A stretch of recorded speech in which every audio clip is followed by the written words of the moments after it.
Point समझना है। बेटा तुम खड़ी क्यों हो क्लास में?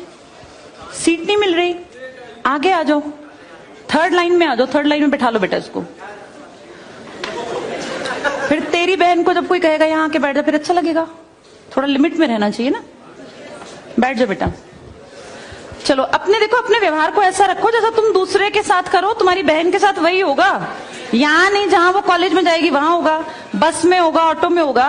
समाज सबसे मिलके बनता है। तुम घटिया हो ना किसी के लिए, तो तुम्हारी बहन के लिए 100% कोई ना कोई घटिया। भगवान जो है कर्मा रिटर्न्स बैक है, ये सीधी थ्योरी है ये। और ये मैं अपने लिए भी मानती हूँ, मैं अपनी बेटी के लिए भी मानती हूँ।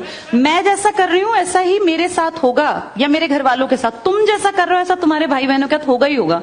हम किसी भी बेटी के साथ गलत करेंगे ना, तो अपने आप को इसके लिए तैयार रखना कि मेरी बहन भी पढ़ने निकलेगी। आज छोटी है तो कल निकलेगी। चाचा की बेटी, मामा की बेटी, ऐसा नहीं कोई घर में रिश्ते ही ना हो, माँ भी तो होगी। जैसा तुम कर रहे हो ऐसा तुम्हारी माँ के साथ जरूर घटित हुआ होगा। अब तुम कर रहे हो, बड़े अच्छे कई एड्स हैं, उसमें एक जवान लड़का ना सीटी बजा रहा होता है, तो उसकी माँ, देखा तुम लोगों ने वो, उसकी माँ कहती है बेटा मत कर। तुम्हारी उम्र का था वो लड़का, उसकी माँ लगा लो मेरी एज की, मुझसे 2-4 साल बड़ी होगी, क्योंकि जो बच्चे 20 के हैं उनके माँ 40-45, उनकी माँ 45 साल तक की होती हैं।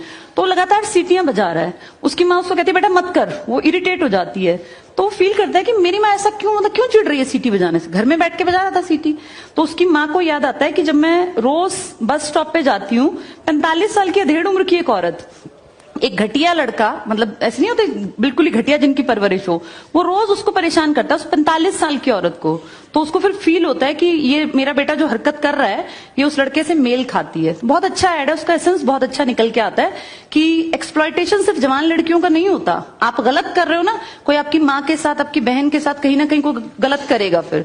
इसलिए समाज को अच्छा बनाओ, क्लास को ऐसा बनाओ, कोई लड़की वहां से अगर आ रही है और तुम कह रहे हो यहाँ आ जा, तो ये ठीक है, ये अपने आप सोच के देखो। ये हमारी परवरिश को भी दिखाता है कि हमारी परवरिश कैसी माँ ने की है।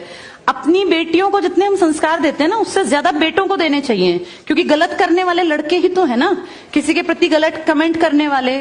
ये ठीक नहीं होता। इतने काबिल बनो कि कोई तुम्हारे साथ बैठना चाहे। तुम्हें ये कहना पड़ रहा है कि यहाँ के बैठो, तुम कोई वो छिछोरे 70-80 के दशक के लड़के थोड़ी ना हो, पढ़े लिखे 21वीं-22वीं सदी के लड़के बैठे हो, तुम कोई बच्चे नहीं हो। अब अपने व्यवहार को इतना अच्छा बनाओ, क्योंकि जब गलत बात बोलो ना तो ये सोच के बोलना कि मेरे घर में जो औरत है ना उसको ये सहना पड़ रहा है कहीं ना कहीं। तुम ही लोगों ने समाज बना रखा है, इसको घटिया बना लो चाहे अच्छा बनाओगे तो पूरा समाज अच्छा बन जाएगा। घटिया बनाओगे तो तुम्हारी माँ को भी 100% सुनना पड़ता होगा, क्योंकि ये कर्म है, ये किसी को नहीं छोड़ते।